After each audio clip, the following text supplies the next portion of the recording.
Hello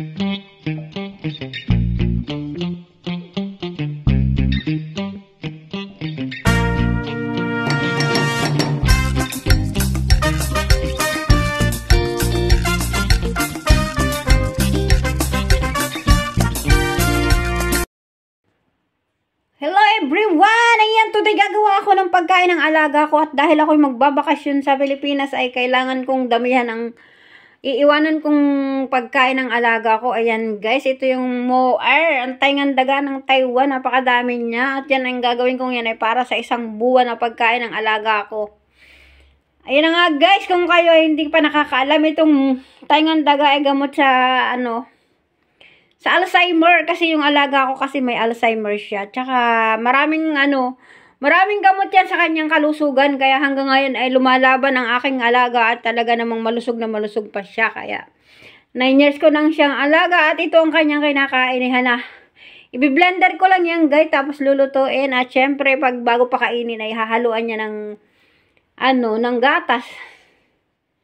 Yan, ganun lang. Ayan nga guys, i-blender ko na to. Napakaraming taingang daga. O, diba guys, ang dami oh. Ayan guys oh. I-blender ko siya guys. Hanggang sa mapinong talaga guys. Ganyan lang. I-blender mo lang siya guys. Laksan natin kasi. Para mapinong natin.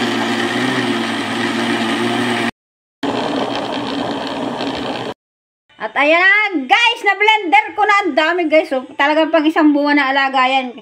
Napagkain ng alaga ko. At yun nga guys, asukalan ko na. Ito yung asukal niya guys. O, yan. Asukalan natin yan. Tapos lulutuin na natin yan sa mahinang apoy. Ayan. Kailangan lutong-luto. Tapos ilalagay natin sa freezer para tumagal ang buhay ng aking pagkain ng alaga. Ayan. Umpisa na natin ang pagluluto. Umpisa na natin ang pagluluto at dahil ako'y nagmamadali guys, ay ang ginagawa ko ay pinagsabay ko na talaga ng pagluluto. Pero kailangan need niya talaga ng halong-halo kasi kung hindi mo haluin ng haluin ay magkakatutong sa ilalim at masusunog. Kaya kailangan ay bantayan ang pagluluto para hindi masunog. Ayan. Itong isa, marami itong isa oh. Ayan.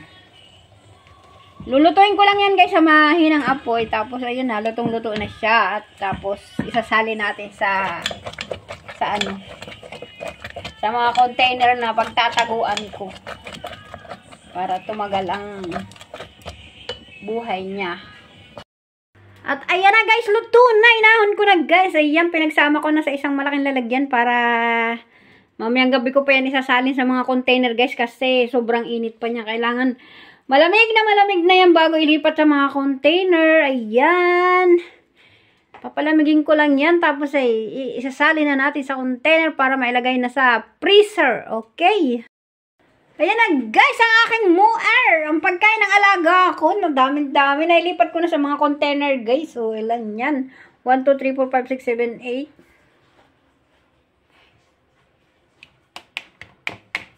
Siyam! Siyam pala siya guys. Ayan, dami. Ayan. Alam nyo guys kung ilang yan. Meron pa isa doon sa rep. Kaya yan ay pangkain ng alaga ko sa loob ng isang buwan. Kasi isang buwan ako sa bakasyon. Ayan. Ayan na nga guys. Kung mga alaga ninyo o kaya ay sa pamilya nyo ay may Alzheimer. Ayan, pwede nyo pong pakainin ng moer. Ang moer po ay taingang daga sa Pilipinas. Ayan, yung taingang daga pala. Hindi ko alam na mabisang gamot pala yun sa mga may Alzheimer. Ayan na nga guys. Salamat sa panonood. Ginawa ko lang ito guys para syempre makatulong din doon sa mga karamdaman na matatanda. Okay na guys. Salamat.